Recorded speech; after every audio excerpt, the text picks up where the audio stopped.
അറിയാതെ അറിയാതെ അറിയാതെ അറിയാതെ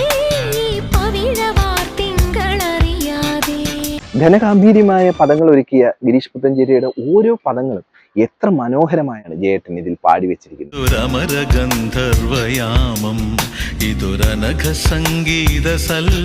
ചിത്രചേച്ചിയുടെ മധുരം പൊഴിക്കുന്ന ശബ്ദം കൂടിയാകുമ്പോൾ പാട്ട് നമ്മളെ ശരിക്കും ഒരു ദേവതലത്തിലേക്ക് ഉയർത്തുകയാണ്. വളരെ ഇൻട്രസ്റ്റിംഗ് ആയ ഒരു വരി ഇതിനകത്തുണ്ട്. നീ വനവലാകയായി പാടുന്നു. എന്താണ് ഈ വനവലാക? പുരാണങ്ങളിൽ പറയപ്പെടുന്ന ഒരു തൂവെള്ള നിറമുള്ള മേഘങ്ങൾക്കിടയിലൂടെ സഞ്ചരിക്കുന്നു എന്ന് കരുതപ്പെടുന്ന ഒരു പക്ഷിയാണ് വനവലാക. കഥയിലെ നായികയായ ജാനകിയെ ഈ സ്വർഗീയമായ പക്ഷിയുമായിട്ടാണ് നമ്മുടെ ഗിരീഷ് പുത്തഞ്ചേരി ഉപമിച്ചിരിക്കുന്നത്.